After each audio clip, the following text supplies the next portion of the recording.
Welcome, everyone, to the Island of Misfit Toy Collectors, where we have a special guest today. No, just kidding. Hey, everyone, I just wanted to welcome you all on Father's Day. But I have the great opportunity and the pleasure of introducing Ken from Toy Kennections. Many of you may know him from his great Transformers videos. My personal favorite is The Dark Side of Duke. He also is pretty important member of the Slaughterhouse Wrestling Championship too. And you may see him with Zazel on those streams. Welcome to the Island of Misfit Toy Collectors, Ken. Well, that's quite the introduction there, Ryan. I definitely appreciate it, and definitely a little bit on the flattered side to hear all that. Not always sure who's watching what video or who's following what channel, but glad to know we have a great community out there, and happy to be here. Love the background there with all the $100 bills. Love your logo, and yeah, definitely enjoy the chill, relax related session of your talk shows here. Well, thank you. And that's the whole thing. We are just about a couple buds talking about toys. Hmm. And today we're going to cover the return of the O rings. We're going Yes. back to the future, ladies and gentlemen. That's right. We're going back to 1982 when Mm. Hasbro released the G.I. Joe Original 13. But we also have to look back, though, to where it really all started. So, the history of O Ring, it's not just G.I. Joe. Just doing some quick research, Ken, I did find that um, you had the Dukes of Hazard, which was, I believe, by Mego, did the Dukes of Hazard and Chips, and both Yep. of them were O-ring style before GI Joe. But then it was also Microman from Japan, which really seemed to start the O-ring construction for a lot of these toy manufacturers, which kind of adds to my thought that everything in the 80s that us 80s kids thought was awesome pretty much came from Japan. Transformers as well, right? My jam. Exactly. Yeah, just a little behind the scenes, pull the curtain back. Ken was just explaining to me, educating me on the history of Transformers. So, ladies and gentlemen, I know my subs are not as large as what Ken's are, but if you do get a chance, go over to Ken's channel. It's Toy Kennections. It's awesome. But you can learn a lot about the different toy lines. Ken puts a ton of passion and knowledge behind his videos. So, but today we're going to be talking about the O-rings, not just the GI Joe, but since it's 2022, we've seen new companies come out with O-rings. And that, of course, is Call Sign Longbow, which did officially fund. It finished with 811 backers at over $200,000. Initially, it was the four figures. There were going to be two Russian soldiers and then two U.S. figures. They did complete 6 out of the 8 stretch goals, which is amazing for them. And there's also comics and patches that you can get as well. Call Sign Longbow is working with Marauders, gun runners, which, if you're into the 4-inch, even now 6-inch, and you've needed any type of pew pews for your figures, Marauders was always a great place to go to. Marauders also, if you remember, helped with the Robo Skull, and actually Call Sign Longbow did a figure for Skeletron as well too. So, Ken, Hmm. did you get in on the Call Sign Longbow? I did. I did. I backed the all-in option for this, and you guys might recognize my voice is actually the one on the call sign longbow trailer there. I talked to Troy just a couple days before it started, and was like, you know what? Has anyone done a trailer for you yet? And he's like, no, not yet. And I was like, okay, I'll whip one up. Just give me the day. And let's hope we can move some figures along. And I've been talking to him more and more.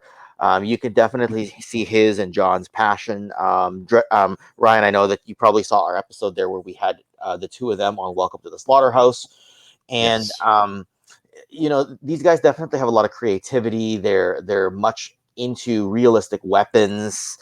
They've got it probably a deep selection of characters, like a deeper selection than what we saw just on the Kickstarter. Because if you go to their website, they even have some unreleased characters that they plan to fund as part of the upcoming future waves. So very excited for that. I like the main character there, Lancer. He's got a little bit of the Falcon vibes going on, so that's why what I like to call familiar but refreshing, like the term I like Yeah, to use. I look at him and I see Falcon, and then I also see Flint, but Hmm. a little bit more mature. Me personally, I think the GI Joe movie ruined Falcon for a lot of people because it made him look inept. Um, Considering he was a lieutenant and a Green Beret, I just don't see somebody like that making it through any of those selections. But I digress. No, and yes, you did do that intro, which was awesome. And I think for a lot of these, they were smart about this because with Call Sign Longbow, it's going back to the 80s Cold War. I think it also fills in some gaps for, you know, I was a huge fan of the October Guard. In the Sunbow cartoons, where I initially got that really in depth introduction to them, but then finding them in the comics, it was like, why do we not have October Guard figures in the Joe line?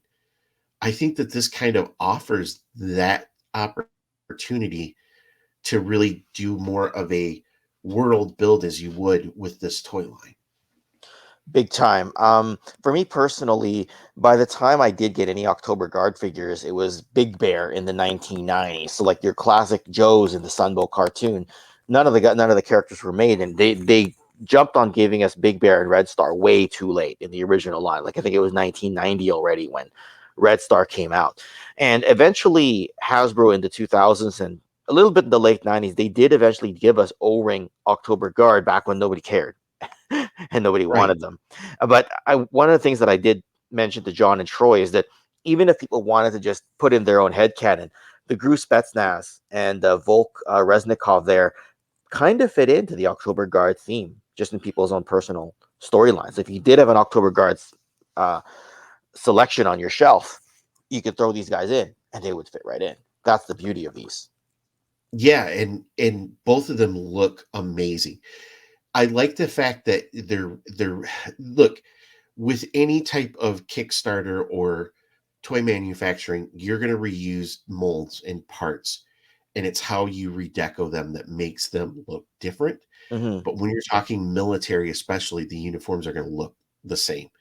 I like how they have the camo for the one. The blue and the white shirt is just perfect with the AK, but then you also have the black and the red, which I think is just looks sexy as hell. Oh, Um, yes. Yes. but even with Uptown and Lancer, they reuse some of the same molds and parts, but it's how they've decorated them that make them look different. That I think that they've just done a really good job with. Oh, big time, big time. Like Uptown, there is going to be one of the sleeper type characters. It's just the helmet he's got has a very alpine type of look to him. So I think we're not 100% sure what to expect from him. But if you look at the camo pattern on the pants, he fits right into the vintage Joe range.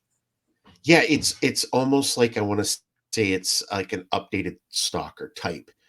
Yep. But I'm excited to get them. Maybe I shouldn't say stalker. This is like another subgroup that would be brought in, Hmm. for the Joe line. So, Hmm. and then we can go into the Kickstarter again. They have patches, which I think is awesome. It's a great addition. It's an easy add-on, but the fact that they're putting out the comic books as well too. We saw success from Balaverse when he put out his comics with his line. It helps Yes. people get a better understanding of the headcanon and the characters themselves. So, and like you Yeah. said, it shows that they are planning on having more waves come out after Hmm. this initial Kickstarter. There looks like there's a future. So I gotta stop saying there's definitely. Yesterday I must have caught myself saying that 10 times when I was on my own show talking to Kelly and Hans. You know, when you repeat the same words all the time, I have that weird habit. Got to watch myself. Anyway, Right. All right. um, yeah. So when it comes to the comics, right, that's what gives the depth. I mean, a lot of people will look at the characters, and just to sell the characters, you need to have that the look that it pops out on your shelf. But if people want a little bit more depth, and they've got the storyline, right? And the first comic is going to come with a Kickstarter. Um, I think you're going to get digital copy anyway. I could be wrong, but the all-in backers will get the I guess it says right there they've got the exclusive cover version. And sorry, the digital copy is already free. I should mention because I read it. Yeah. um, I like these because if I enjoy the story, I'll probably even do some video work on it. You mentioned Valaverse. I recently did a From the Mission Files um, video on Sergeant Slaughter and how he fits into the Valaverse Action Force universe. When my Desert Rat and Tim Kennedy comic issues land, I may think about doing something like that. It does take a lot of work to put those kinds of videos together, so no promises. But if Longbow was to do those sort of deep character dives as well, and one of the characters really hit me in the heart really well, I'd probably do a video on that. A huge fan of people's canon, how they incorporate things to what's happening in the world at the time, like the Cold War you mentioned, right? I almost want to take Battle Force 2000 in my own headcanon out of G.I. Joe and throw Call Sign Longbow in instead as the sub team. As you were saying, that's what popped to mind. Yeah. And for toys for me growing up, the biggest part was, yeah, I could watch the cartoon. I could watch, G.I. Joe, the Real American Hero, the Sunbow series.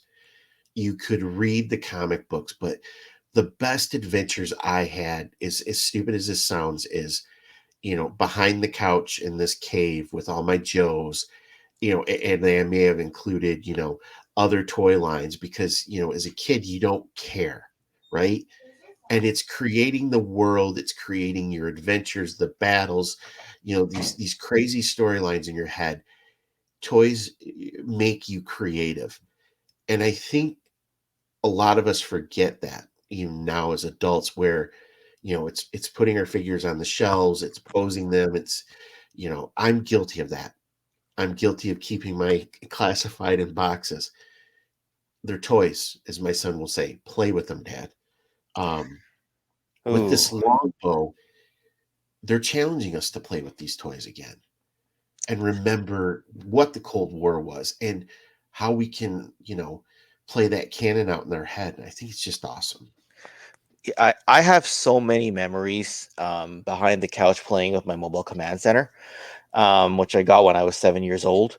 And just the memory associated with those living room battles and bringing your Joes to your friend's house is just priceless. Now, as for boxed, like you said, with the classified stuff, um, the the core longbow guys, I'm not sure if all of them will, but a lot of them will come carded, right? And I tried asking Troy and John, I'm like, okay, so by carded, you mean like it's gonna have a bubble you can slip right off, like when Matthew LaCroix did some of his custom figures? He's like, no, they're gonna be carded like the Joes, so you got to rip the bubble off. I'm like, oh, you're gonna make me open a brand new toy that I can't put the bubble on, and that's why I understand why some people did the double all-in pledge because they want to keep one set sealed and one set open.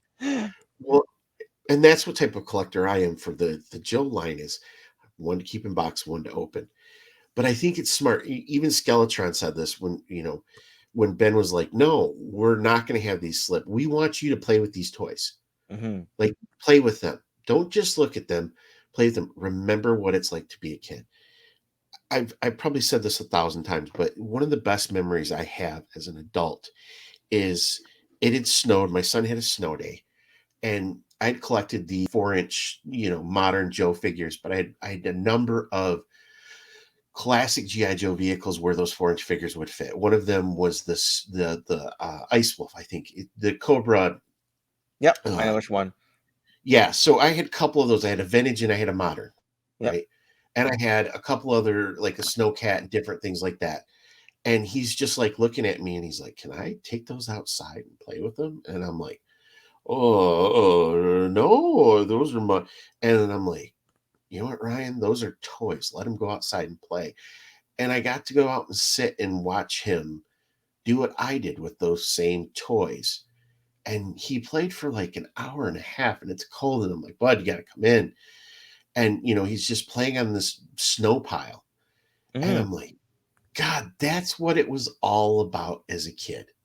He had fun with those toys. He came, he's like, "That was so much fun. These toys are awesome." And I'm like, "Yep, they are." And I think by making people open these figures, it's making us hold them in our hand, articulate them, move them around, maybe just play with them on your desk, whatever it is. But it's remembering being a kid again and why that was so great. 100%. And sorry, what I was gonna say there is when when you open a modern figure though, like I think for me, I have almost like PTSD flashes back to, you know how Masters of the Universe Classics has gotten really expensive lately, right? Yes. So about 4 years ago, maybe 3 years ago now, yeah, 2019, 3 years ago now, I found a Masters of the Universe Classics Scare Glow, which is now an obscene price, but back then the price was just rising. But I got it on card, and I remember messaging my buddy Jason, and I'm like, am I gonna open this? And I'm like, I start drinking because I'm thinking to myself, I don't want to open this expensive figure. So I start drinking, then I drink some more, then I drink some more, and I finally whip up the liquid courage to open the darn figure. But by that point, the figure had been released like for 7 or 8 years had been on the market already. At least these, once we get them, they'll be new, and I won't feel as bad about opening them. It won't be like 8 years later when the price is skyrocketed and you're like, oh my god. And I know price shouldn't be the dictator, but it is in your mind when it happens you know, Yes. right? And I think that's where we struggle too is, we associate value with this, but I always go back to Beanie Babies. And I Yep. remember the craze where everybody had those. And I'm like, these figures are great. And yeah, I'll keep it mint on box. But in 20 years, our kid's going to want these. You know what I mean? So am I going to like, oh, son, I left you my collection. And he's going to be like, oh, I'm going to put these in a garage sale because they're worthless. Yep. So That's yeah, but I can see when you buy that mint on card figure that you spend a lot of money on. I always like. I don't want to take this out of the package because if it breaks, I'm going to be really pissed. oh yeah, Like big time. I move that arm and snap. I'm like, whoa. I remember I have the San Diego Comic Con exclusive Zorana with the cold slither, so it's the alternate version where she's got black hair instead of her normal coloring. And it was like $120 or something on that figure, mint and card, right? And I mean, and dreadnoughts are my thing. That's what I collect. So I have 3 3/4, Yeah. 4 inch, 6 inch. And I'm like, oh, I can't open this. I just can't. I'm like, Hmm. all my other dreadnoughts are open. And I'm like, but I spent so much money on this figure. And it took me like 2 weeks before I'm finally like, I'm just gonna open it. I'm just gonna open it Yep. because I want to see the figure. So completely understand that when you spend, considerable amount of funds, it's like, oh, I don't want to do anything. Open this. Just let me sit it and look at it and I'll be happy.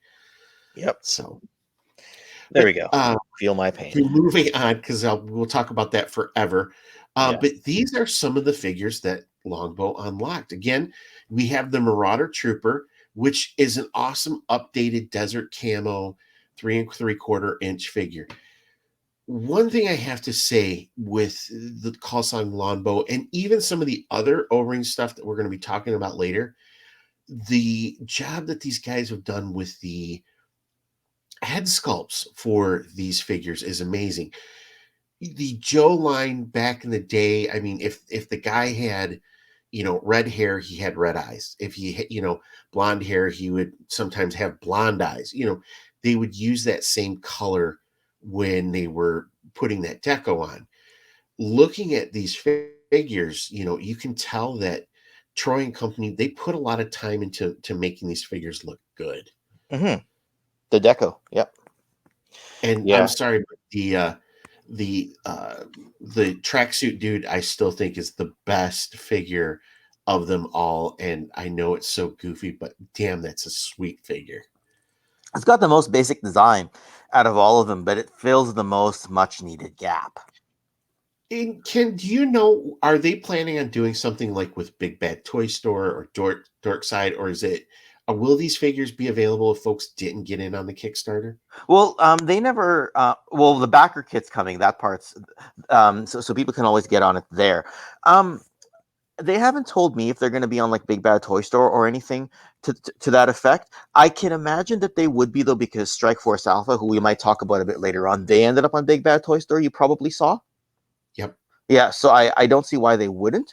Um, I think some of the figures may be Kickstarter exclusives, and some will be available later on. At least that's kind of the vibe I got, but I never stopped to ask the actual question. Okay. Well, I think I'll have an opportunity to talk to both these gentlemen down the road, and that's going to be the first thing I'm going to ask. That's cool if they open up that backer kit, kind of like what Skeletron did Mm-hmm. and with Robo Skull, because I think that will be awesome. But the ADAPT Trooper research facility, that guy looks amazing. Looks like a old school snow type trooper, which would be perfect if you're talking, Russians in the 80s. But then they also have the Steel Web, which now brings in a new villain into this Yep. world that call sign Longbow folks have to look out for. So very smart for not just going with the easy Russia versus USA, because now you can bring in that Spectre type, that Cobra type. Technology. Yeah. Um, Yeah. So I mean, you guys are. I'm sorry. You're familiar with why with what the Adapt Trooper is actually an homage to, right? no, good. Please Ooh. Okay. educate me. Oh. Okay.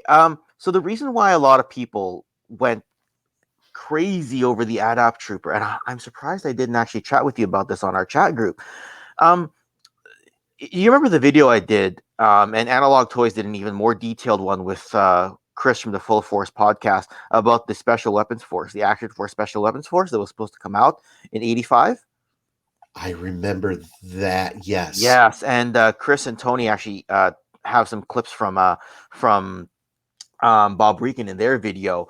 Um, there were five characters that were supposed to come out. There was Boffin, Fixer, Sniper, Bombardier, and Lightning.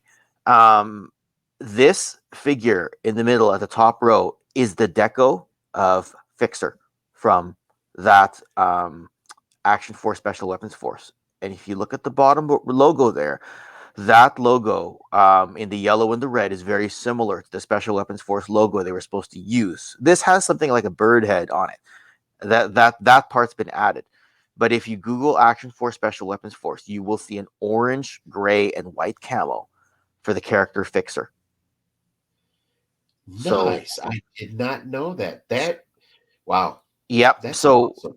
I mean, the Bombardier figure that I did the expanded video on, um, you probably saw that one. That's the one where um, Ron, oh my goodness, Ron Connor in Florida found a prototype in a box he found at Whiz Bang Comics in the late '90s.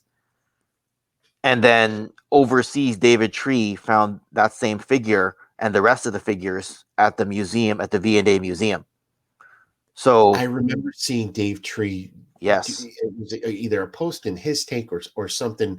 Maybe it was even yes. his where he went through all of that stuff. That's right. So Bombardier was the only O-ring one who was a recolor of Flash, right? And then the other four were done in the 5 POA style, kind of like one of the 82 style troopers. And Fixer was done in the mold of one of the 82 figures in this color scheme. So, but this will be the O-ring version. Longbow has put it in to their adapt research facility as kind of like their own subgroup in there.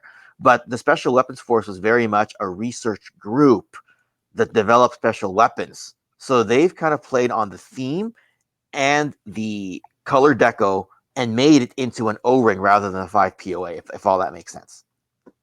Yes, it does. And if you don't know, Action Force is a line that came out in England, Great 82. Britain Yes. in '82, and it is one of the most phenomenal toy lines I think that have ever been released. It was the move from Action Man, which was the 1/12 scale style GI Joe, which if you look at Action Man, go to Analog Toys Tony. Um, Roberts does great history on that. So does Chris McLeod.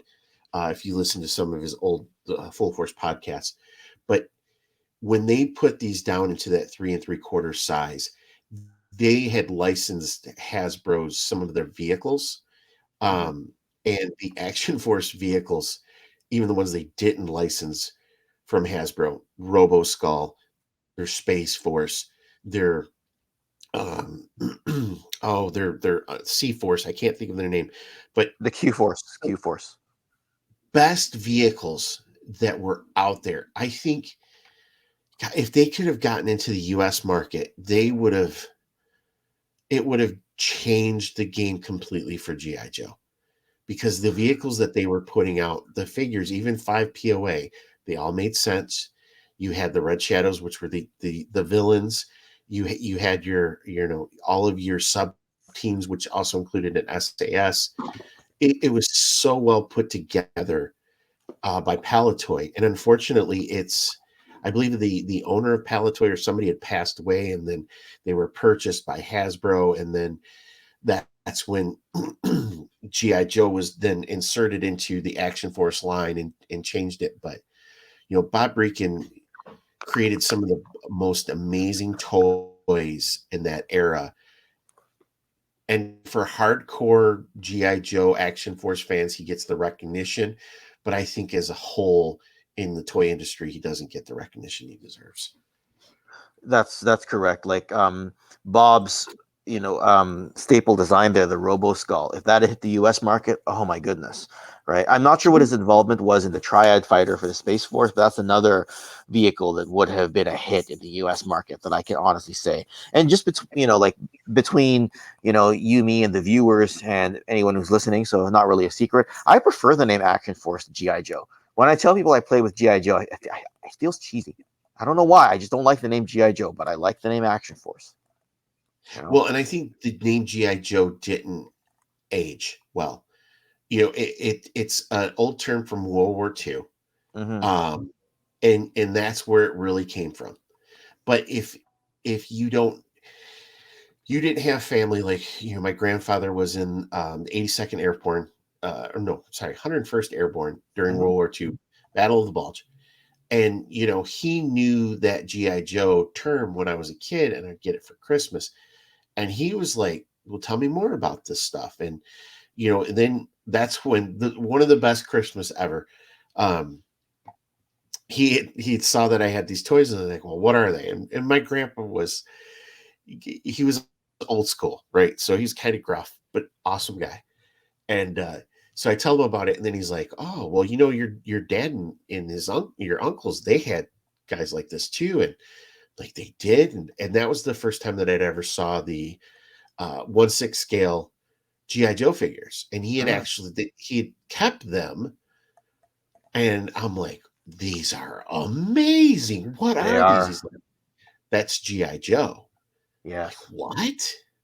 And yeah, and my dad's like, "Yeah, we used to play with them. You'd go and get clothes and outfits, and you could have your different branches of the military." And I'm like, "These are awesome." But I completely agree with you. The Action Force name, I think, fits it better. Even it would have fit it better in the 80s and into now than Yeah. GI Joe. I'd rather scream full force than Yojo. You know, Yes. it's ingrained in us what GI Joe is. But I don't know why. I think the Action Force name just aged better. And yeah, that 1/6 line. Oh, I want a green beret. Now I'm not sure because I was looking at Lancer a minute ago, but I want a green beret now. Well, I remember at the oh gosh, Duke. I can't think of his name now. Oh my God, John Wayne. Good gravy, right? When he came out with the movie Green Beret, I remember watching that with my grandpa. This is my dad's dad, so it's my grandpa Sweeney. But he had served in World War II, and he's the one that got me really started on watching, war movies. And when VCRs became a thing, we had purchased one as a family for him, and we had this video stores called Michigan Video, and I swear he was up there probably every couple days renting videos, but they were all old war movies. And God, I love just watching them with them. Hmm. So, but sharing Uh, too much about myself. But no, now no, go with ahead. Steel Web, this gives them another enemy that I almost think of like Spectre from James Bond. So, that outside force that's maybe causing more harm than either side. Either it's Russia or United States playing them off each other while they're, secretly making moves behind the scenes. So I think that's an awesome addition to this line, Yeah, I think there's supposed to be a technological advanced villain of some sort. which is cool. Yeah. It's the 80s. Yes. And so this is the Adapt Trooper Tactical, which these were not met. These were the two stretch goals that I found that weren't met. But going back to what you just informed me of for the other one, now this really intrigues me. Like, dang, that would have been really cool to see this guy. Maybe in the next wave, we might get to see these figures. Yeah, Um, absolutely. and then Hopefully. a Russian ninja. I mean, hello, that's awesome. Yep. Yep. Oh, hopefully we see them in wave 2. Yeah. Oh, Yeah, yes. Yeah. Mhm. and we'll go to Whiskey Jack, but I know I was looking through the Kickstarter, and there was a level where if you had pledged it, you could get like a 3D scan of your head, and you could be added into the next line of the action figures. And I'm like, that is such a smart inclusion stretch goal, tier level, whatever you want to call it, because I think Marauders did something like that with their initial run for their 4-inch figures, because I remember seeing Chris McLeod having that big puff of hair that he has on one of his action figures for them when he was doing some photos. So, Yes. you know, call sign Longbow, these are fans making figures for fans. So, That's right. congratulations on hitting that. But let's go into the next one, which this is Whiskey Jack Toys and Media Company. Mm-hmm. These guys have been making a little bit of a splash. I know that you'd shared some of the stuff with me, Yep. different things that were happening, and so yeah, I appreciate this. But we're looking at like a hidden force. This is going to be that ninja martial arts style of O-ring figures. That's right. And admittedly, I haven't gone through all the bios. It's unfortunate because Darren is actually a friend of mine. Like, he was literally standing in my garage 2 weeks ago, picking up G.I. Joe figures, and we were talking about this.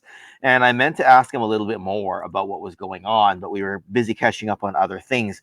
But yeah, it looks like, you've got good guy ninjas and you got bad guy um, ninjas. I know you probably got a slide later on that has the main character whose name has eluded me at this point in time just because of the early. There you go. Is it Shinobi, or I forget his name? Yes, it is. It's Yeah, Shinobi. yeah. In the upper right there, that's supposed to be the main character who they kind of see all this through. Now, ninjas, it's gonna be like, this is gonna be one of those lines that you either love it or you don't. If you love it, you're probably all in, because it's a bit of a niche, right? If people are trying to relate it back to GI Joe, they're only relating it to the ninja side of the line, right? So yeah, yeah. And I think that's there's in GI Joe. I think there's the 80s and then there's the 90s. And that it depends on where you were born, which Hmm. version of this is a big thing. But I remember growing up in the 80s seeing like American Ninja, different martial arts films. The Saturday afternoon after cartoons went off, you would see these, old school Japanese type martial arts movies. I get this feeling from this line. Yeah. And I think if we're doing world building where you have your GI Joe O-rings, which are great, you bring in call sign Longbow, right? Why wouldn't there be some sort of Yakuza type martial arts, another team somewhere out there in the world? I go back to it again and again, but like the James Bond movies, there were villains all over the world. Spectre had, different agents in different places.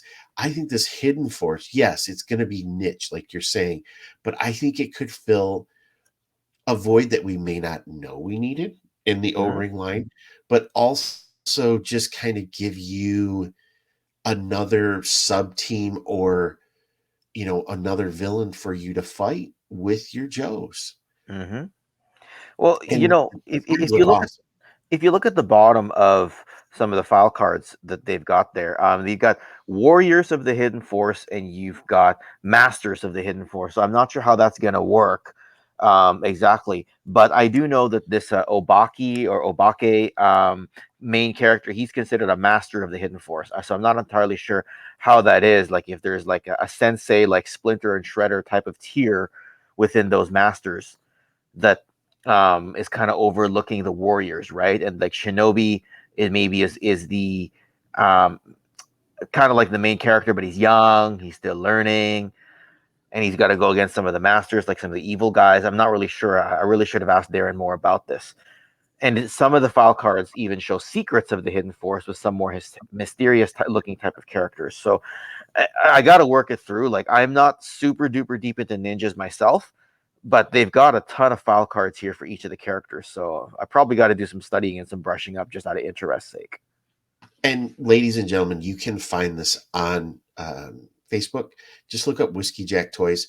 Darren does a great job with updating. This is where I pulled all this information from. Yeah, He had the background for these, here's the legend of the hidden force, gist of these characters. This is where I pulled all this information. So this is something that we will be on the lookout for sometime down the road. And like I said, and Ken has added to, this is just something that's going to keep developing. But I think it's another one of those great opportunities to fill another place in the world. If you're an O-ring collector, we haven't seen this kind of stuff since the heyday 86, 87 of GI Joe, where you have so many options to add to your collection. absolutely. So this brings Absolutely. us onto Delta 17, War in the Shadows, Yep. another O-ring line that's they're looking to bring out. You also have Carson coming out with his as well too, but um, you know these guys are awesome. So Yep. it's like it's robot ninjas, damn it. Absolutely. It's awesome. And they're theming it like Longbow, where it's going to have that military line, but then you get his android based ninjas. I mean, this is awesome. And just a teaser of what is to come for these figures look awesome. This is O-ring. God, this is awesome. Just amazing what folks can make nowadays. I'm actually kind of excited for this one. How do you like that sculpt of the Okami robot there? Look at that detail. Look at that detail. And this is 3 3/4 inch. This isn't 6 inch. It This is is 3 3/4 inch. We've had that question before. Oh my goodness, it's 3 3/4 inch. yeah, I mean, I think we talked about this, with the Joe line, you didn't get the best paint apps in the 80s, which I get it. It's what it is. They had some goofy action features as well too, but man, that now that we can make 3 3/4 inch toys that look this amazing, that's just absolutely scary. It is. It is. This Okami ninja robot is. I mean, it's the army builder that people are hopefully looking for. And a lot of people don't know this. So I'll just say it right now. This write up right there, strength in numbers, strength in execution. I actually wrote that. Um, Oh, yeah. A lot of the writing for Delta 17 was done by me. I do not own the line.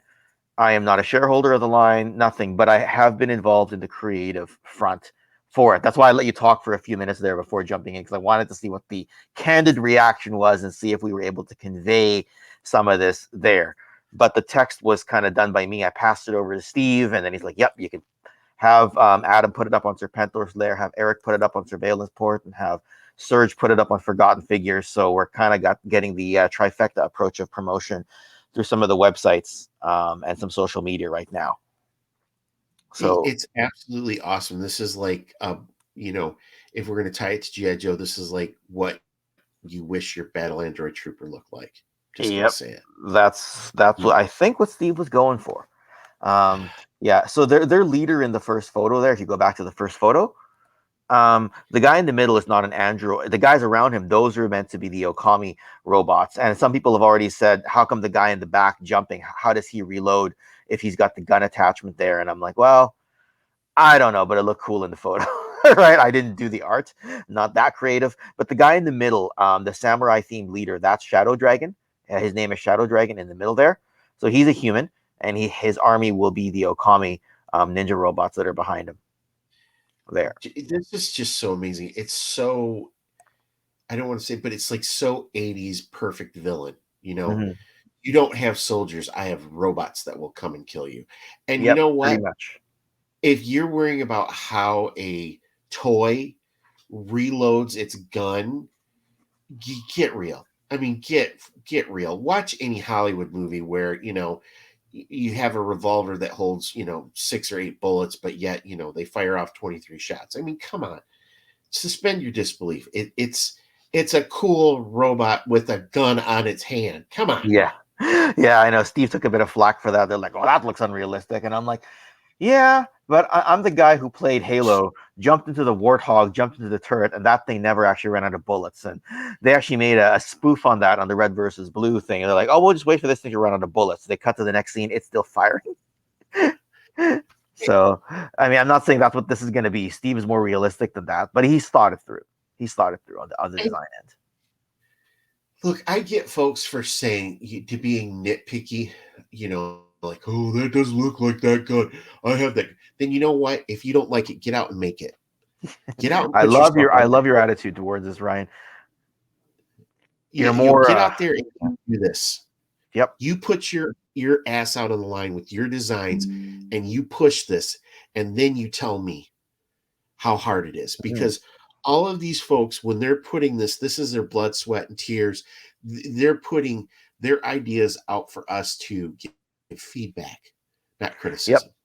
Well, there you go. Right. I mean, criticism constructively is okay. Obviously, to an extent. The one cool thing about this Delta 17 War in the Shadows is it will not have a Kickstarter.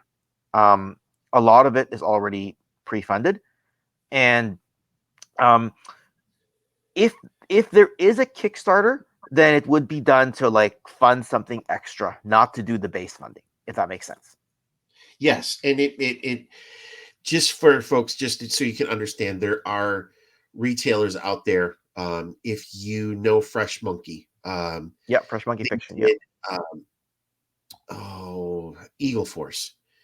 So those poor guys, they busted their tail to get Eagle Force off the ground, and they ran into issue after issue after issue with factories Hmm. and with Kickstarter. They finally did get the Eagle Force figures out to everybody. It was, I believe, 2 or 3 years it took them to do it. Hmm. But what they've done now is they've come back, but they're working with Big Bad Toy Store. And what Big Bad did is they had these minimum order quantities. And if a figure hit that minimum order quantity, they would buy it. They would fund it, basically. Um, so if any of you know Eric from Surveillance Port, Yep. he had a hand in that, and there may or may not be a figure that's based off of him. Oh, Um, excellent. Eric's a you should, great guy. I was just yep. talking to him It's yesterday. called Gorgillus. Gordless or Gordless. Yeah. Yeah, but that is an Eric figure. So Huh. go check out their stuff. If you are, I'll just say this, they fill a lot of holes for a modern 4-inch collector, for some upcoming Kickstarters that have funded.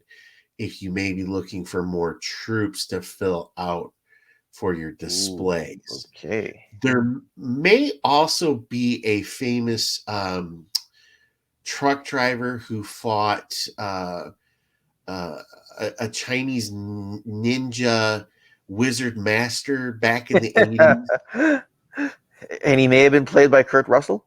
It may be played by Kurt Russell. There may be a famous oh, was it not cashews, not walnuts, peanuts, maybe character who had a football pulled from them a number of times. Um, Whoa, whoa, wait, what? What? There's a Charlie Brown figure coming out. Yeah, there's a Charlie Brown lookalike figure from Fresh Monkey. Get out!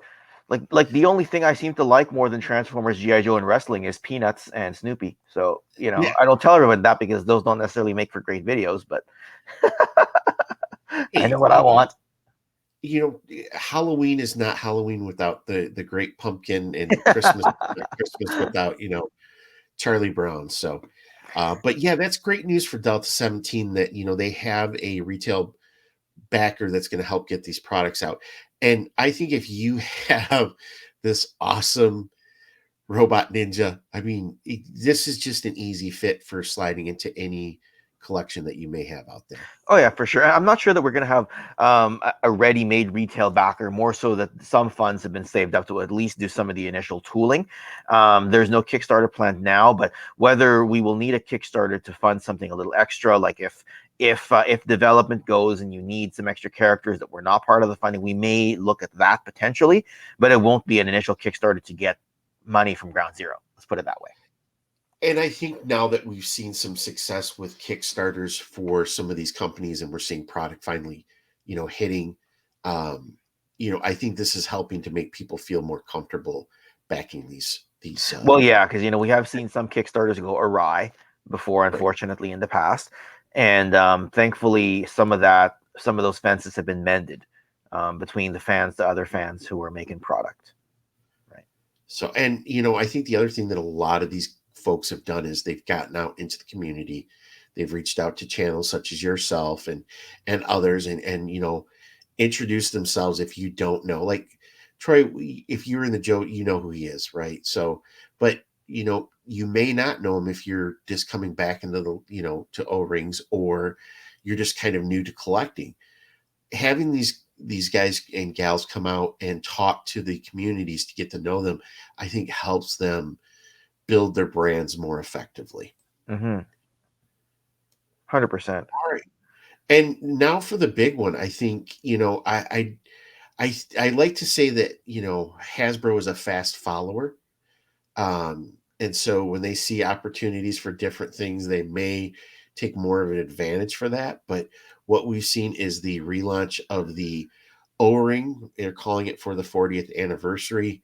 Yep. These figures all have more of a Sunbow style feel to them, which Oh yeah. for a vintage collector, I think this is good because then you don't have to worry about your current collections, having figures that look alike that can kill the value. But what are your thoughts on these Sunbow style figures, Ken? Yeah. So at present, I have not ordered them just because there's enough going on. I guess there is a little bit of Sunbowy look to the figures that are coming out with the Sky Striker, the HasLab Sky Striker. So those are the only ones that I'll be getting kind of in the modern O-ring, like recently released O-ring style. Duke and Cobra Commander being in that Sunbow color, I like the idea. If I saw them on the shelf and I could pull them off the peg, I might grab them, but there's just so much out there right now. Like later this week, I'm looking to get wave 3 of Valorous Action Force from our Canadian retailer. Well, you got to have money for that. So Hasbro, unfortunately, that puts some of these Sunbow O-ring characters for me personally on the back burner, just because they're similar enough to my originals that I don't need to get these as well on a mandatory basis. Like I said, if it's convenient, I might grab it as an impulse buy. But it's like if you have something that already fills that gap, um, do you want to fill the same gap twice? Maybe, maybe not. It's like with the classified retro carded guys that are slightly more anime, like Sunbow Toon accurate. Did you buy both the? I mean, a lot of them haven't come out yet, but other than Gung Ho, a lot of the ones that are coming out in the retro card for classified, I probably won't be getting. Right, Gung Ho being the exception. Right. I bought two of each, so I can't talk. I'm a completionist when it comes to classified. It's horrible. But that's totally okay, right? Some people, and Yes, this comes down to the collector habits, right? You look at it from, I gotta have everything in that line because I just love classified. I love 6 inch. I love 6 inch military, and I simply look at it as character gaps, right? Like I'm the right. kind of guy who did not even want Rodimus and Hot Rod. I'm going back to Transformers for a second here, in the same on the same shelf when I was younger. I've since changed that. I've come to accept it. Or like hooded Cobra Commander and helmeted Cobra Commander, I simply, for the longest time, only grabbed which one I found first, and that was the hooded one because it was more common. So when I grabbed that from Toy Traders in 2006, I never wanted a helmeted one because I had Cobra Commander. It wasn't until 2019 that I got an 83 style helmeted Cobra Commander, right? So I'm one of those guys. If I have the character and fills the gap, voila, see you later. Historically, the last couple of years, I've been changing that a little bit because if you say the character gap is filled, you might miss on some sub teams, right? Right. No, So, and I'm very sub team heavy these days. So, yeah. I think I think for this wave or this line that they're bringing out, these Mm-hmm. are the figures that fill in the gaps for folks who don't want to spend, $65 for a Cobra Commander. They don't want to spend Absolutely. $100 for an original Snake Eyes or a Storm Shadow. It's for the folks who maybe have, look, with O-rings, it either had broken thumbs, broken heels, or broken crotch, Yep. right?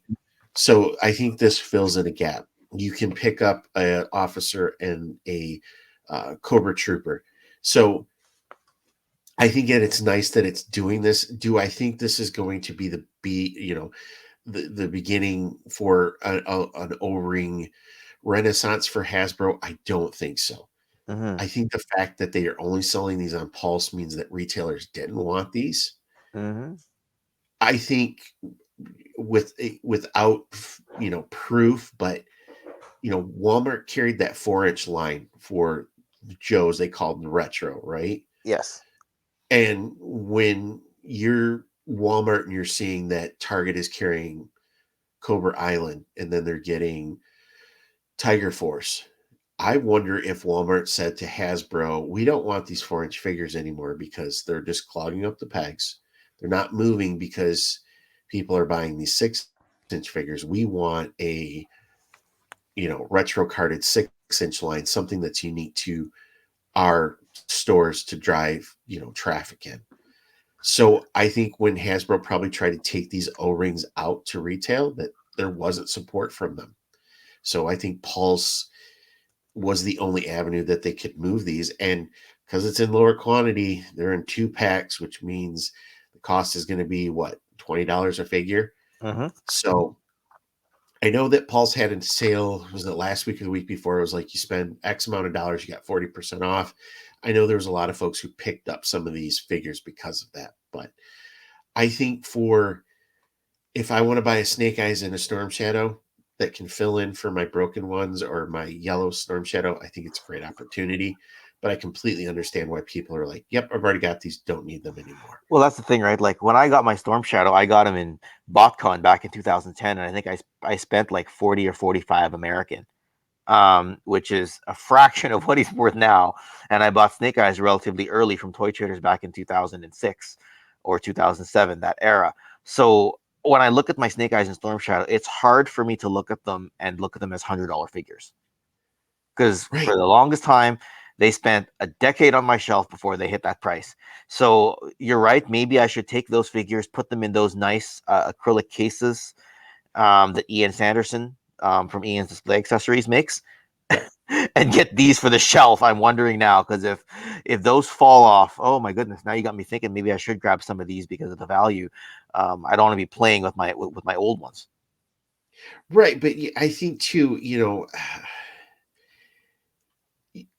one thing I'm going to be critical of Hasbro about is how they have handled this brand. Mm-hmm. Hasbro, I get it. They're a billion-dollar corporation and they've got to make billions of dollars to support themselves. Mm-hmm. G.I. Joe, and I've said this before, it's saved Hasbro a number of times. Yes. I get that you have to put the money behind these licenses that they bought, whether it's Marvel, with they're putting out movies, so you need to have those lines out there. which means you're not only putting out Marvel Legends, but you're putting out like the kid centric toys, the role play toys, all of those things. And with retail, we've seen the shrink in the amount of stores that we have. In the States, KB Toys is gone, Toys R Us is gone, Kmart's gone. These were all big national players that supported having large toy sections. But one thing we also aren't talking about is like Targets now carry groceries, right? So their stores didn't get bigger. It's departments got smaller so they could fill in these needs. So toy departments shrunk. So there's not as much room for these pegs. But yet when you go into these stores, it looks like, communist Russia with, nothing on the pegs, but it's because it's all geared by those planograms and how quickly they have to turn over.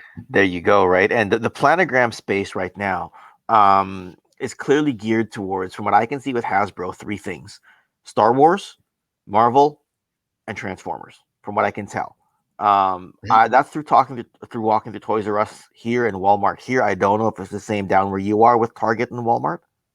Yeah, Yeah. So, exactly.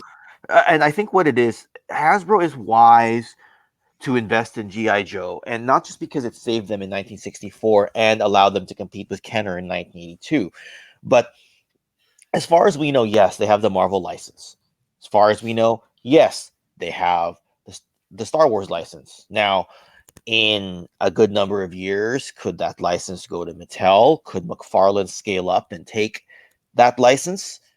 I don't know. Absolutely. But if any of that happens, and your only internal property that can compete with them sales wise, and I'm not even sure what the sales are like for Transformers, but there's enough product on the shelves, and the planogram space looks to be a close to, like, the closest I've seen to. I mean, Star Wars and Marvel are dominant, but Transformers seems to be the next closest in terms of that. Would you agree? Yes, Yeah. absolutely. So if And if and that's you're also yeah, getting that Hasbro blew a ton of money to buy Power Rangers, and they which just yeah, took the license for the 6-inch scale Fortnite figures from Jazzwares. So there's two more figure licenses they've got to utilize and make too. okay. So that's actually something that I'd kind of forgotten about. But you're right. If where I was going with my initial argument was that if Transformers is the only thing that can hold a candle to Marvel and Star Wars, they would be wise to try to boost GI Joe back up to its glory days, or at least as close as they can get to it, even if it doesn't get there. But you're right; they did blow a bunch of money to Power Rangers, because you see a lot of the Lightning Collection figures on the shelves now. I have some of them actually. Still meaning to open some. I didn't realize that they bought the 6-inch license from Jazzwares, but I'm not sure. Do you know if Jazzwares, or do you know who still owns the IP for those, for Power Rangers and Jazzwares? So Or the is IP, Hasbro bought Power Rangers. okay, Like so they own they the bought IP. Okay, that IP, they own it. okay, But for Fortnite, whoever, they just licensed that 6-inch line. So McFarlane is still making the 7-inch, and then Jazzwares is now making the 4-inch. But okay. Jazzwares already put out so many of those Fortnite figures in that 6-inch scale, and now you're buying that license to produce it. Where can you really go with that, though? Right? And with Transformers, yes, they license a lot of that from Takara and from other avenues, but Before they own it now, like they own enough of it, they can just do their own thing. oh, okay. But you've had the history of putting out those figures. Yes. And it's like with your Joe brand, you've owned this from the 60s, right? Yes. Use it. You own a lot of the Kenner licenses because you bought them. I think they bought Tonka. There's so many IPs that they have there that they're not trying to produce, or at least put feelers out to see if, kids would like this stuff. They're Mhm. just stuck on, paying that premium for the Disney stuff. Yeah, and I know Hasbro is still considered the second biggest toy company in the world next to Lego, but it takes,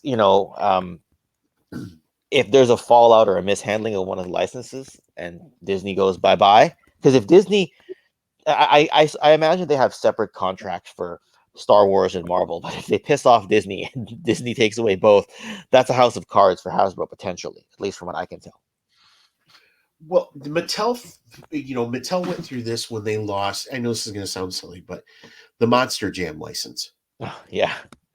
because Mattel, they Monster Jam and those monster trucks were huge in Walmarts, and that was a absolute ton of brick and mortar locations that Mattel could make, do repaints of the pretty much the same body mold, just to have a different top, but the different, toppers would be painted different. They could reuse those bucks quickly and sell them for $3 or $4 and still make a big profit off of it.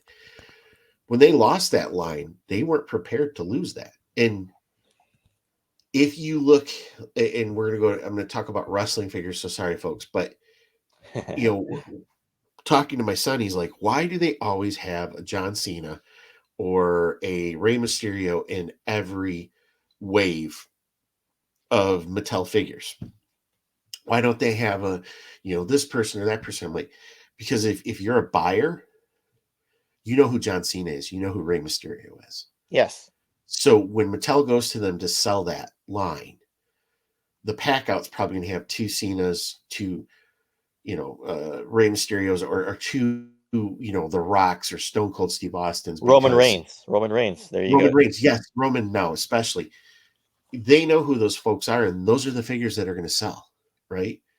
You may say that you walked into a store and it's 15 Rey Mysterio sitting on the shelves, but that could be two or three waves, and that could be the simple fact that they were double packed. Mm-hmm.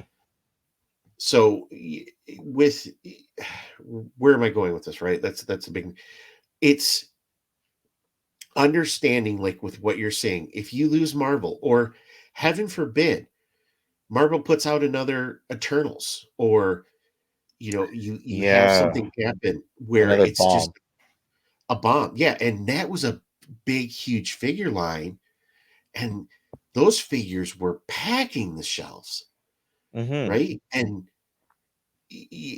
you're only going to have so many of those where that buyer's going to go, yeah, I don't think I want that. And I think in Target we're running into that, like some of the Thor Love and Thunder figures aren't even in the planograms right now for it. So Well, yeah. you're you're you're right, where Star Wars has been the big bread and butter, and Marvel for Hasbro, what are they doing to develop their other lines? Well, that's the thing, right? Like Transformers has made it, and and but you need something else at least to that level in case your big players walk. And maybe they don't. Maybe they've got a great relationship with whoever the Star Wars brand people are there, whoever the Marvel brand people are there. But then those IPs, like, see, Hasbro probably has a lot more free reign as to what they release for Power Rangers since they own it, or Transformers because they own it. But Star Wars probably will tell them, yeah, you'll release this character even if you don't think it'll sell. Your job is to sell it. We're just ordering you to make it, or something. Like, there's another chain of politics in there. It's like you said with Mattel. Do we need to see a John Cena every wave? People will want John Cena from his old rapper days because that's when you and I were fans, right? Right. Or Roman Reigns. Now you're getting more of the tribal chief type of Roman Reigns release because that's something the kids want. But like this, I was just scrolling through my Instagram here on my phone. This Power Town Wrestling, they're releasing the niche product, right? I don't Yep. know if you've seen them, but like they're making a Kerry Von Erich from his world class championship wrestling days of the NWA, right? That's not Now, a figure that Mattel would think to sell. Vern Gagne, Power Town Wrestling's making that. Luthez, Stan Hansen, Magnum TA, Ted DiBiase from pre WWF, right? yep. Very And they're niche. doing Sabu too, correct? They're doing what? Is it, are they the ones that are doing the Sabu figure too? I'm trying to scroll back to see. I don't see it when I scroll all the way back. Someone else might be doing the Sabu figure, but what we're getting at here is these are the characters that guys like you and I want, right? Yes, the ones Right. we'll never see from WWE. That's right. Like WWE released a Kerry Von Erich and they released a Kerry Von Erich Texas Tornado, but those prices are exorbitant right now.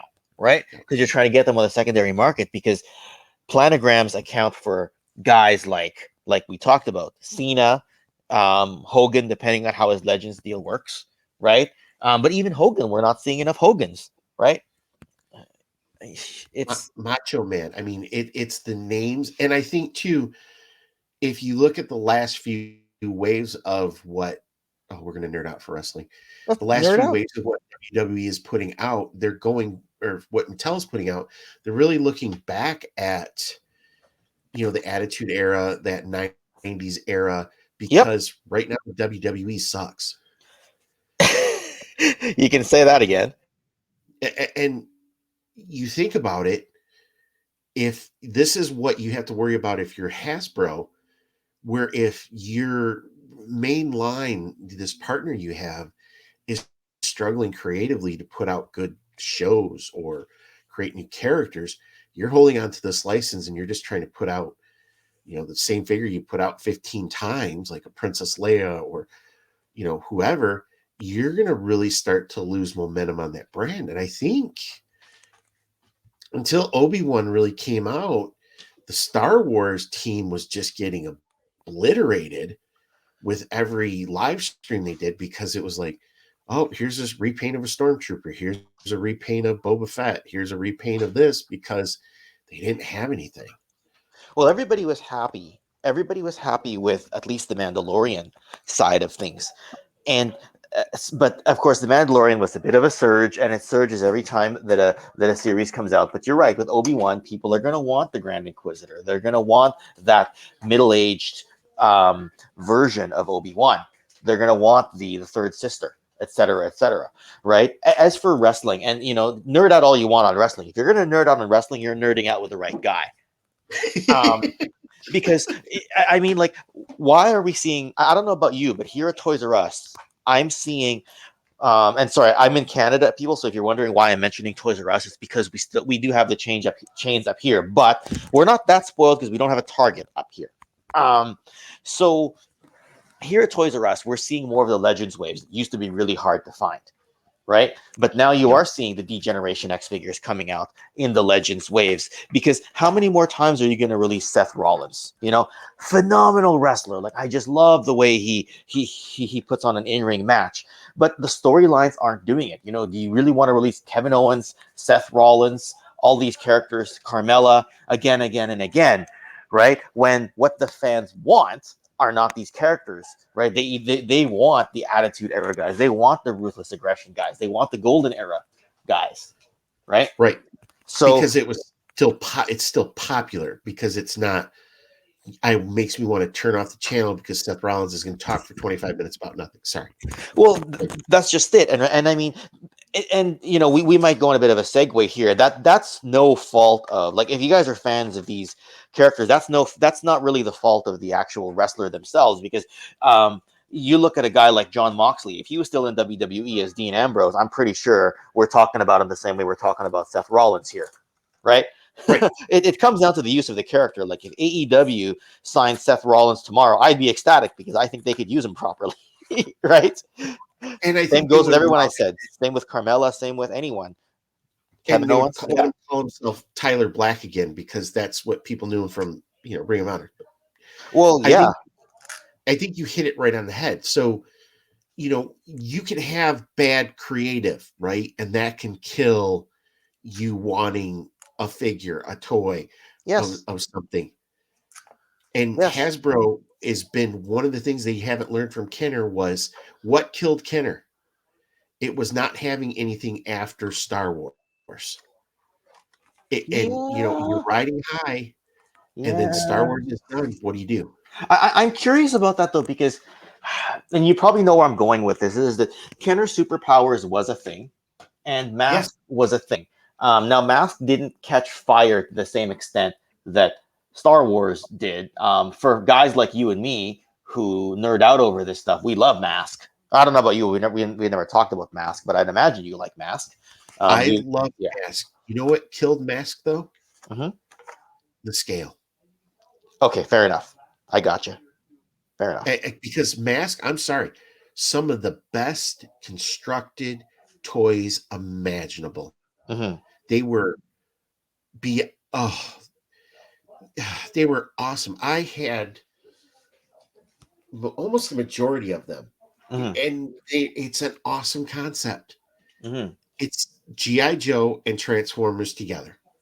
That is my nostalgia because those are my two favorite toy lines in history. Wrestling's my favorite, like sort of like guilty pleasure pastime. But those are my two favorite toy lines ever: is GI Joe and Transformers. And Yeah, Mask just hits it on the head. It checks off all boxes on all fronts. And oh man, but I'm curious though because I thought that Kenner would live on because Superpowers was popular for a period. Mask was good enough for like a secondary property, right? But yes, the phenomenon level of Star Wars was not able to be replicated. So you're right; they could learn a bit from yeah, Hasbro. and I Hasbro. I think if Mask was 1/18th scale, Hmm. Kenner would have ended up buying Hasbro because I think that would have been enough to dent GI Joe. That's a hot take, if anything. But you also got to bear in mind that the cartoon I didn't feel was as good. Oh no, that's a show I want to do. How how they ruin great cartoons by putting Scott and Bebop in every damn episode. Sorry, I digress. Killed that damn I don't even show. think that was it. I think it was the robotic nature of Matt Tracker's character. He was like, you talk cookie cutter. He was so cookie cutter to the point that he was literally vanilla. You know what I mean? He wasn't even vanilla with like a spice of topping on him. He was just vanilla And yes, he was, but I think that allowed the other characters and voice actors to have to more shine. 3D Okay. around them. Okay. I To, gotcha. to Fair me, enough. Fair enough. but yes, this is what killed me about Matt.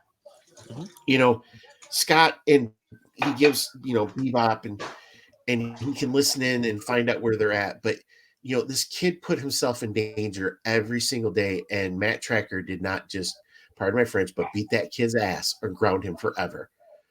And Well, yeah. it's I mean, like, his damsel in distress was his actual kid, which is the funny part, which was right? stupid because the stories and the different things that they had, you know, could have carried that show. Hmm. Just, yeah. Sorry, Yeah. tangent. It happens. No, no, Welcome to you the know what? Enemies. I will tangent left, right, and center because again, going back to what I said about having the same character fill the different gaps, I had to have two Matt Trackers as a kid because you get the one with the Rhino and you get the one with Thunderhawk, right? Oh, yes. And because Which one did I you couldn't prefer? see, sorry, what? Which vehicle did you prefer? I played with Thunderhawk more because I could carry it to a friend's house. But when I look up at my shelves, 6 feet away from me right now, I see Rhino first. So I would keep Rhino over Thunderhawk today. But as a kid, I probably would have had it the other way around. Now, with regards to all that, like what I used to do, because Matt Tracker came with both, and I was like, oh, come on, Rhino needs to come with Alex Sector. I used to imagine that Scott Tracker grew up and he was either riding Rhino or he was riding Thunderhawk. That's how I used to imagine it because I didn't like having the same character twice in the same line as a kid. I agree with you. They needed to have Alex. That was a miss that they had, but I wonder if that was because they didn't talk through the development of the TV show. But It is and it isn't, right? Because you need that Rhino vehicle was by and large the selling point of the first wave, right? It was their Optimus Prime, for lack of a better term, right? yeah, Um, it's still today one of the best toys out there. Just yeah. I still can't get over just the engineering, the rubber tires. It honest to God looked like a semi truck, and then transformed into something completely different. It's Yes. amazing amazing toy line. Yes. Big time. And I mean, Alex did come out with a Boulder Hill, but we're going to segue here a little bit. I see you've got the Sky Yeah. Striker on the screen, which we can talk through. But with even the Boulder Hill, we'll get back to. But I think that's because they figured out that they're like, oh, we messed up. We need to. Here's our apology to you guys. You can get it with Boulder Hill now. But Yeah. yeah, it's just those are those type of toy lines. Silverhawks is another one where I didn't find out till later in life the reason why they had no articulation is because they were the vac metallized, Mm, and it has to be this hard plastic, and you can't have the joints and everything because that vac metal won't stick to it. So that's why they were just the stiff as boards. But God, they were beautiful figures and beautiful toys. But hmm. it was such a miss with what you could have sold them as. But I Yes. get it. Now, Yes. did you doing a really bad segue, but you said you did go in on the Sky Striker I with the did. hash? I did. I was gonna do it. Oh, see, I really wanted that Wayne Ruthell pilot anyway, but I was like, steep price to pay because I don't really have the room for a Sky Striker. If you ever see my shelves, they're really packed. So when I get something big, it's got to be something that I've been wanting for decades and decades. But once they unlocked Scarlet, I was like, okay, let's go with this. And I think beforehand they even announced those three figures there on the bottom left with the more Sunbow accurate Cobra Trooper, the flight deck landing Cobra Trooper, and the Mickey Mouse Cobra Commander. So I was like, okay, it's totally worth it there. And when they unlocked Night Force Ripcord, I was like, oh my god, this is going to be amazing, right? Because Ripcord will go nice with my Night Force set. Speaking of sub teams, Yes.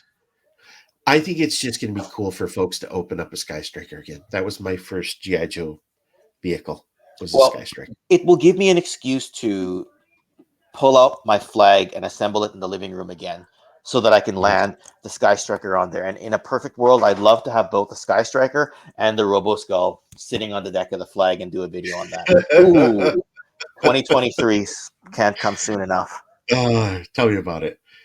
I was excited for this again. I think it tied into the fact that they had paid, I believe it was Northrop Grumman for the licensing for the F-14. So again, Hasbro was like, we've got to use this license, so let's do our first HasLab for GI Joe is a Sky Striker. I know a lot of folks were like, but I think with what they've done, it's amazing. I think the base is cool. I wish it would fit a 4-inch figure. I think they would have sold more, but that's just me. Mm-hmm. I think the stretch goals are great. I think having Ace in that, you know, spacesuit type thing is cool. You get Wayne now, who looks like more of a Navy aviator. And I believe you Yep. also get like decal changes if you want to for your Sky Yes. Striker as Now well. I know you said you don't collect 3 and 3/4 inch.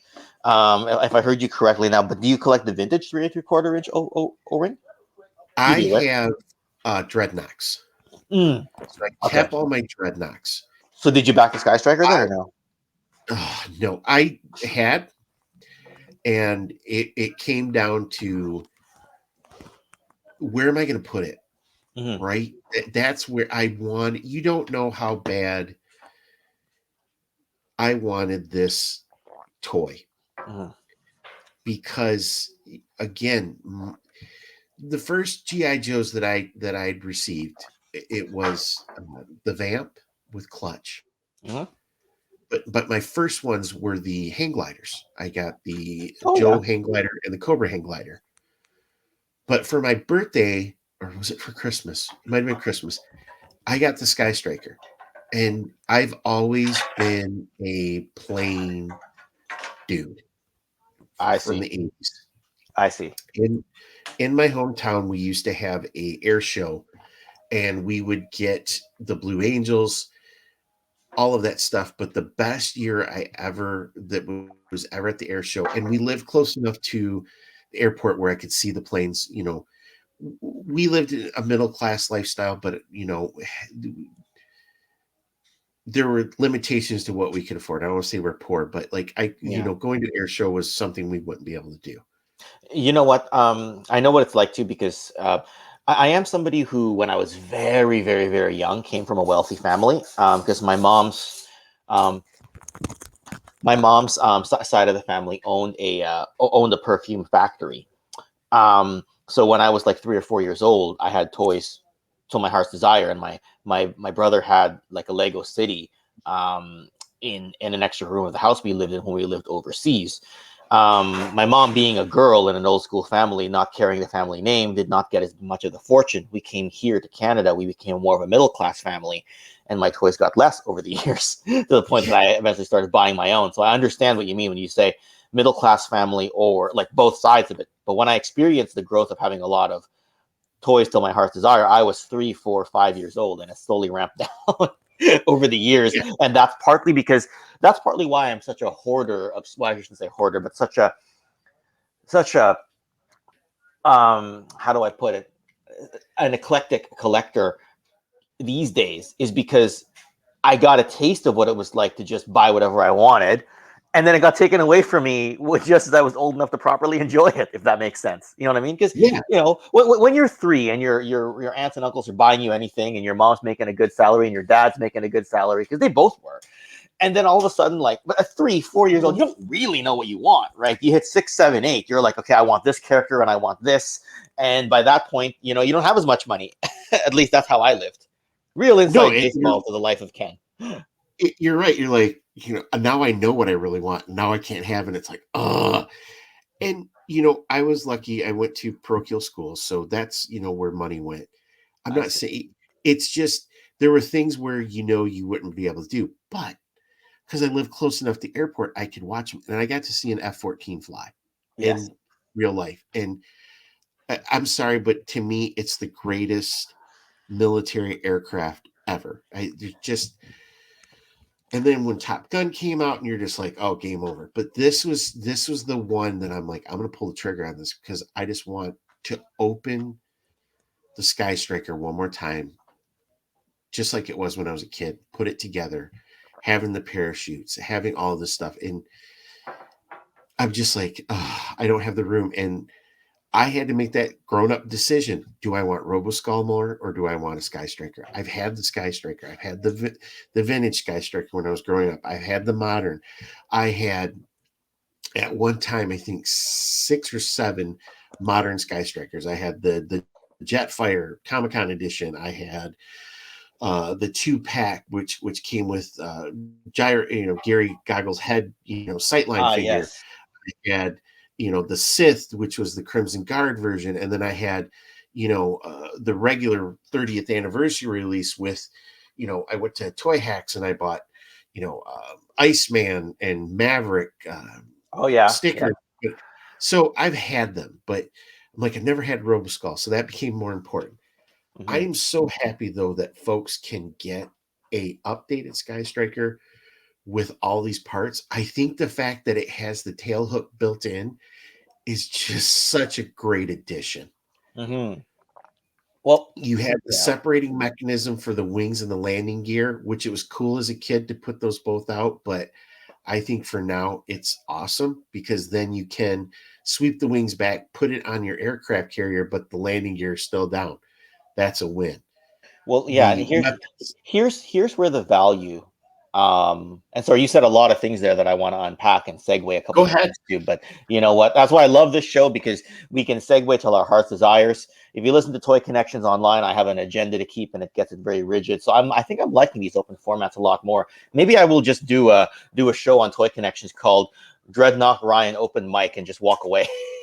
Just be like, all right, Ryan, you got the floor for 6 hours. Keep the Yeah, viewers entertained. and Um, please jump in because I know I do talk too much. So go no, no, ahead. no. That I could talk to you all day, but looking at the 229 price tag for this, because I think that's what the backer amount was. I think it was 229 American. You're Um, correct. looking at these, like, how many unique figures are we getting? And imagine trying to track those down on the secondary market. Look at that ripcord for Night Force. We know what Night Force figures go for. We know how gaga Night Force fans are gonna want that, right? The pilot suit Scarlet, not really a unique character, but a unique take on a character. Wayne Ruthell, entirely unique character. I forget the name of the landing deck Cobra Trooper there, what they actually call it, but I'm just calling it landing deck Cobra Trooper. You have 4 characters that were not released in any fashion in Yep. not 4 characters, 4 figures that were not released in a fashion comparable to this in the original line. And that's assuming that you were able to get a Mickey Mouse Cobra Commander. If you didn't, this is a hell of a way to get it. And if you're a fan of the Sunbow colors, getting that extra Cobra Trooper is great. I have to count how many Cobra Troopers I have, because for some of the main army builders, I like having 10, but I think I have 9 of the Cobra Troopers and 1 Cobra Officer. So I think this will be my 10th when it comes in. And then you get Ace on top of all that to boot, which is the character I'm least excited about because, got an Ace years ago. But there's a lot here that people are going to, you won't feel this way because you don't collect these O-rings. You just wanted the jet. But a lot of people are going to be like, damn, these characters, I wish they'd release them again. Right. And who knows if Hasbro will.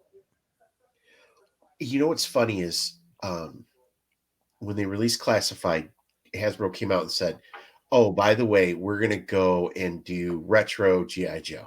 Mm-hmm. And when they did retro Star Wars, it was the 5 POA on the old retro cards. And it was at that point, I'm like, you know what? I may just go back to collecting O-Ring.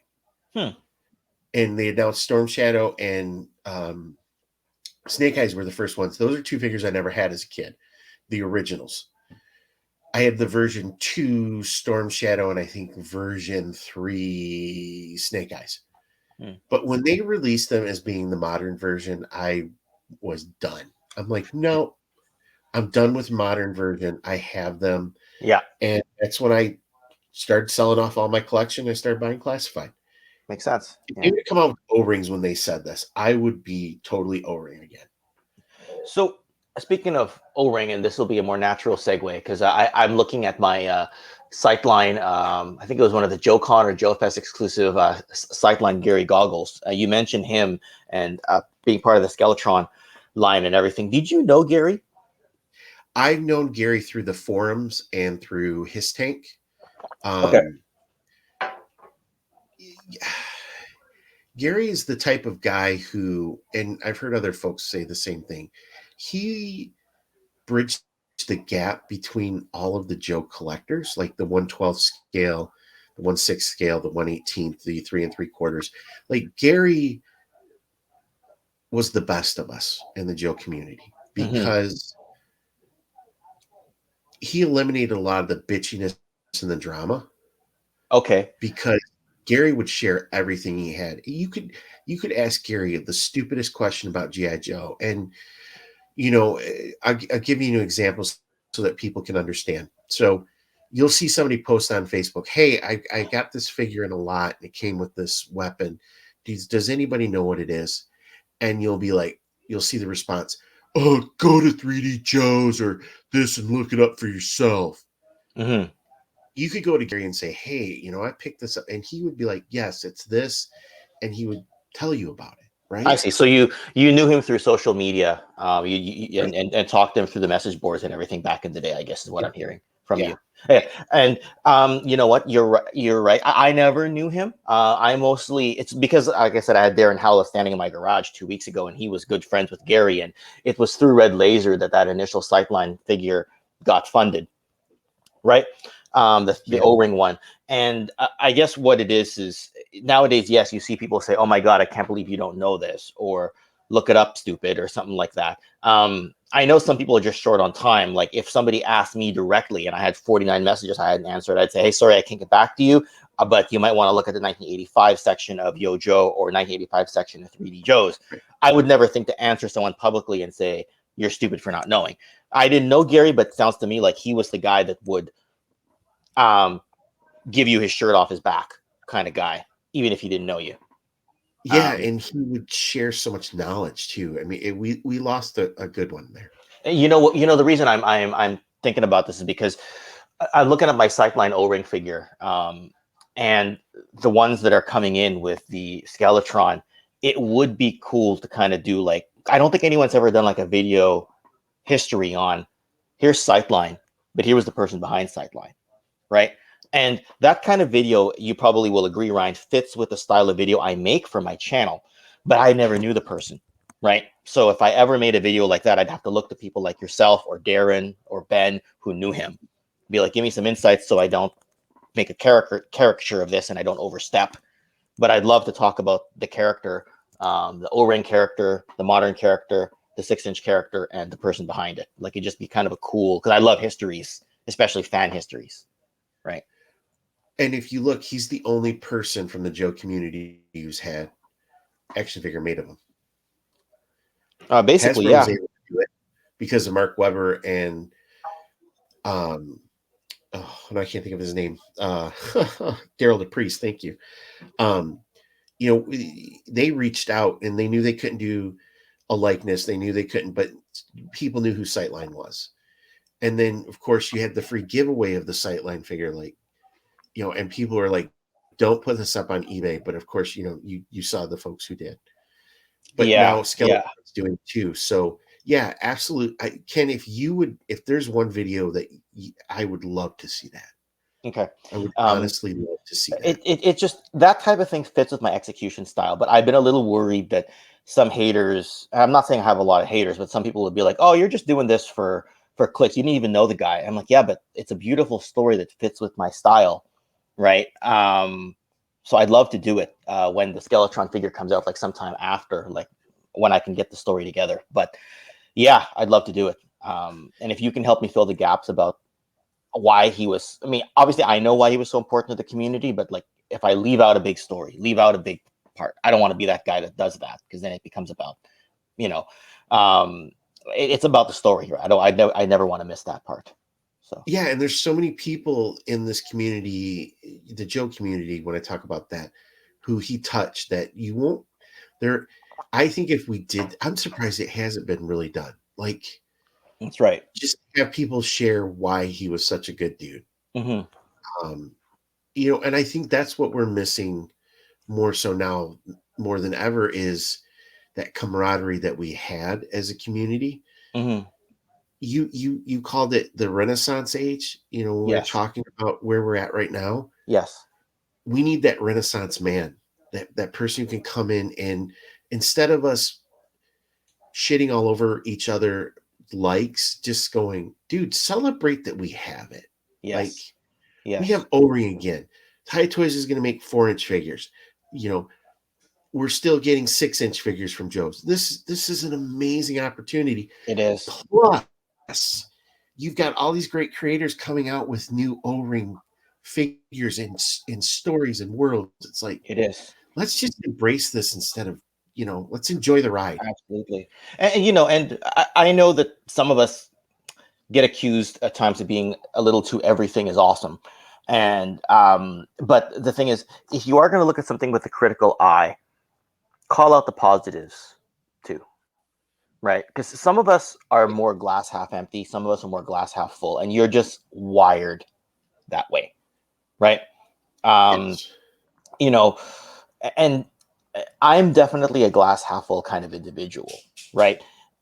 So I like to focus on the positives and then look at the negatives as like a way, oh, this could have been a little better, this could have been a little bit better. But the overarching thing is that this fills the gap on my shelf. It fills the need that I had. Was it $5 or $10 more? Probably. Could they have put in a proper hip swivel or whatever? Probably. But for photography reasons and to scratch that itch, I want that to be the message that gets across, not, oh, they should have done better. Probably should have. Okay. But to me, if it gets a passing grade, call it a passing grade and focus on that. That's how I feel. I know I'm very critical because we're on a toy wrestling group together where I truly pick apart and am very critical of wrestling. Mm-hmm. But to me, wrestling is not toys, right? So Yeah. a toy is something that's made to make you happy, Yes. and we treat everything like almost a competition. Like, you can be critical of your favorite sports teams. I'm a big hockey fan. I'm So am I. giving Steve Eiserman a little bit more rope for the rebuild because I think Ken Holland didn't do a good enough job. Fine. Yeah. That's sports. Mm-hmm. When we're talking about toys, there's always going to be a limitation with how much of a budget they had, how Mm-hmm. much tooling availability they had, the Mm-hmm. engineering. Maybe you couldn't put that double elbow in because that would mean you'd have to retool this new arm, which would mean we can't have this extra head for this figure. I get that Hmm. there's limitations on what these folks are doing who create these toys. Hmm. You can be mad at Hasbro for not giving you what you want, but I don't like when people trash the designers. Like when we go on these live streams and I see people trashing Emily and Lenny, it's like these people are doing the best that they can. They're putting themselves Yes. out there. So Yes. shut the fuck up. Pardon my and, French. and you know they answer to someone above that if we were in that position we may not be able to um we probably end up doing the same thing as they are. Now Right. you talk about sometimes trashing wrestling. You and I have talked about AEW and handling of such a large roster. Here's the thing, I can get along with somebody who has a completely different opinion. Look how many times we finished AEW Dynamite on a Wednesday, and I'm like, "Oh my god, that match, that was so cool!" And you're like, "Yeah, but it's the fourth time in a row that John Moxley has done a hardcore match where he's gone through a table and done the barbed wire thing." And I'm like, "Yeah, but it was cool to see." And you're like, "But see, in your mind, he's more talented than just to bloody himself up." And Yes. and that's the glass half empty approach. And my glass half full approach is, look at the visual at the end and the hard work it took to get there. And you're thinking, okay, hard work to bloody yourself up for the sake of bloodying yourself up, or blood, or to just do use your core wrestling talent rather than this peripheral hardcore talent, because he can do both, and he's erring more towards one side than the other, Right. right? And we have He's different taking the opinions, short. but every time John Moxley finishes a hardcore match, I'm looking at it and I'm relating it. Yeah, it's like when Mick Foley used to do this and this, and you're sitting there saying he has more potential than he has more wrestling ability than to just cut himself open every 5 minutes, and that's okay. We're still friends at the end of the day, Yes. and we can go back and forth. Like, I don't know if some of the guys here saw when Zazel and I went on Analog Toys and chatted about the Transformers movie for nearly 2 hours long, right? I mean, Tony criticized the movie quite heavily. He had a lot of things that were issues with it. And I spent the whole time, and Zazel spent the whole time fanboying. And we just laughed. I didn't even realize he was criticizing the movie. I was having so much fun. The first words I said when he said, "Welcome, Ken. How are you?" First thing I said was, "Ba weep, grana weep, ninny bon." Yes. You know what I mean? And he's like, "Okay, we're off to a great start." And I think the only thing we managed to agree on that whole stream was that it had a great soundtrack. Right? But I had fun. Like, I didn't, when the cameras were off, I wasn't like, "Oh, you criticized the movie that I love." I'm like, go ahead and throw whatever shade you want at it. We'll still get along after the fact, just like you and me get along when we have different views on wrestling, right? Absolutely. And here's the thing. Yeah. I know what Tony Khan is doing in Yes. AEW. He's what, 3 years? So Yes. he's done more crazy things in wrestling, and he gets that rope from me.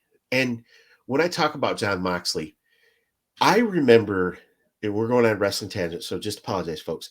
Oh, it's fine. I remember seeing him before WWE and Hmm. the promos that he was cutting. Holy smokes. The guy is a freaking genius. He has a way of reaching out and making you believe when he's cutting that promo. Hmm. He has so much energy and fire and relatability, and it's like that is one of your strengths. Paul Heyman said it best with Hmm. ECW. It's show their strengths, hide their weaknesses, Yes. and that's what gets people over. Yes. Big time. I think with my frustration is with WWE, we've had it.